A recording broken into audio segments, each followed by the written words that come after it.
I remember one day I was in my community. It's called Mabale community. We were just so tired. I lived with my grandmother because we were orphaned from a very young age. We were so poor and our crops failed every time. I remember particularly one year when my siblings had to stop going to school, and because I was the oldest, I was the one who had to go to school, and I had one meal a day. I remember one time when I nearly passed out in school because I was hungry. I was so angry. I was so hopeless. I remember just sitting down and thinking that there must be a change. That day for me brought me to a place of looking for answers. And when I made contact with people from the Africa Center who were teaching holistic management, that was the solution. And I just purposed in my life that no one should go through what I went through ever. So fast forward of my life, I'm in college. God, fortunate, somebody funded me to go to school. And I checked myself into the Africa Center for Holistic Management as an intern. My program didn't even require that.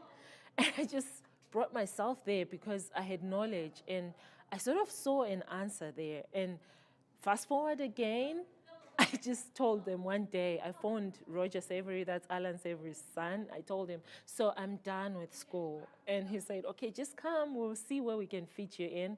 And the journey began there. And I became one of the pioneers in training communities in what we called holistic land and livestock management, communities regenerating their grasslands, their lives, actually improving their food systems from providing food for 3 months, a year, into 8 months, and some eating all year round, and then having rivers that have dotted pools along.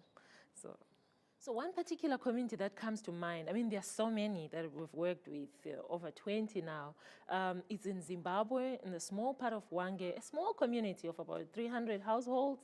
It's called Sizinda community. They were stranded for water when we met. They didn't know how to organize themselves, but because we were so equipped that if you're to work with good groups and big groups, you have to socially be engaging. So now as we speak, those who are impacting their crop fields using the holistic management principles can feed themselves for more than 8 months, a year. They have a flowing river. They have a water point and a garden that they manage by themselves. They are self-organizing and they can host you if you want to visit them. They are well equipped. So in my whole work, I've seen lots of transformation and lots of changes that can happen if only all of us knew that we were part of nature and we were part of the solution. I know that if all of us had that in our hearts of hearts, we would know that the solution is with us and it takes us to do something. Even if it means connecting and learning from one another, just be willing and be available.